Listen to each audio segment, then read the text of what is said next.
Okay. The story is The Selfish Giant, chapter 3. And the author of the story is Oscar Wilde. Okay. So we will start the story. On their way back from school every afternoon, the children used to go and play in the giant's garden. It was a lovely garden. The children were very happy. The garden was full of blossoms and fruits.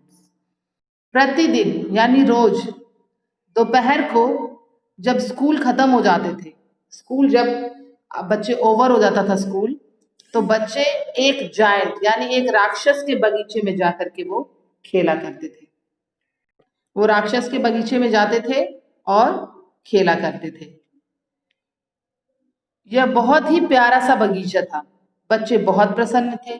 बगीचा फूलों और फलों से भरा रहता था। राक्षस अपने मित्र से मिलने के लिए कहीं गया हुआ था। The giant had gone to visit his friend and he returned from there after 7 years. When he reached his garden, he saw the children playing in it. He did not like it. He built a high wall around the garden and put a notice board. Trespassers will be prosecuted.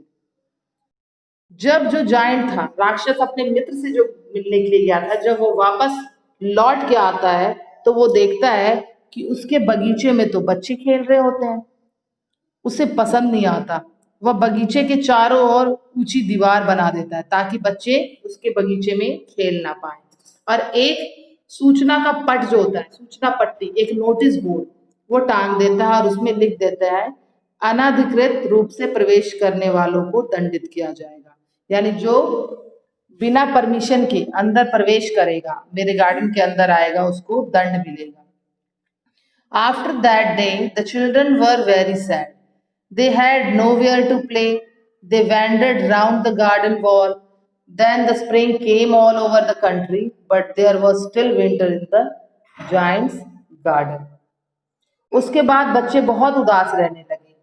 उसके पास खेलने की कोई जगह नहीं थी। बच्चों के पास वहां कोई जगह नहीं थी खेलने की जहां पे वो जा सके खेलने के लिए। उन्हें इनका गार्डन बहुत पसंद था, मगर उस जायंट ने उस गार्डन के चारों तरफ दीवार बना दी थी।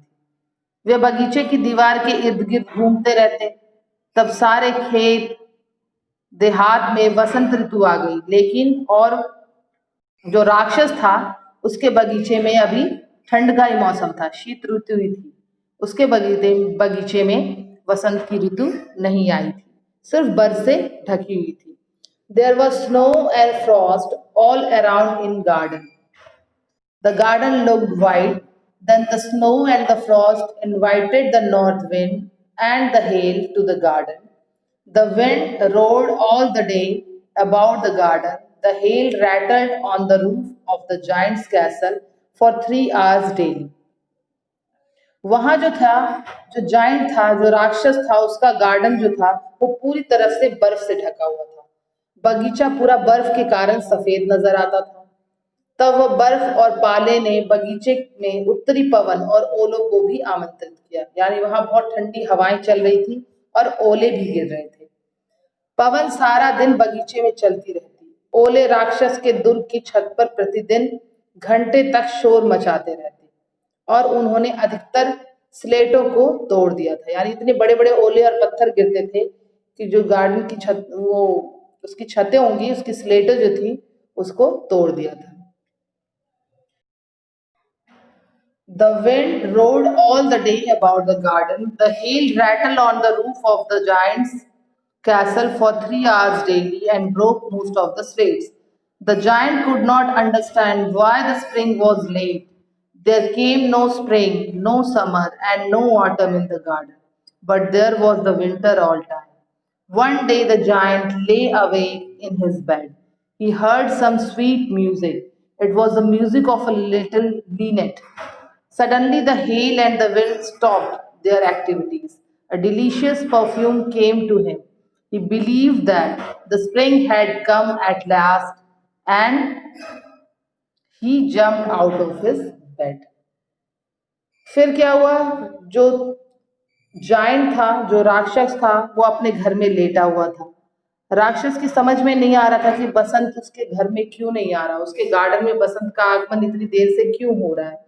बगीचे में ना वसंत, ना ग्रीष्म और ना ही पतझड़ का आगमन हुआ, बल्कि हर समय शीत ऋतु ही रह रही है, यानी ठंड का मौसम रह रहा है। एक दिन राक्षस बिस्तर से जगा तो उसे एक बहुत ही सुंदर सा मधुर सा गीत सुनाई दिया। ये लीनट, जो लीनट छोटी सी बर्ड होती है, लीनट नाम का पक्षी था, उसके मधुर संगीत की आवाज थी। अचानक ही जो ठंडी हवाएं थी वो बंद हो गई, जो ओले गिरते थे रोज वो बंद हो गए गिरना। एक सुंदर सी जो मनमोहक सुगंध है वो चारों तरफ फैल रही थी। उसने मान लिया कि लगता है अब बसंत ऋतु मेरे ही बगीचे में आ गई, और वह कूद करके अपने बिस्तर से बाहर आ गया। This is the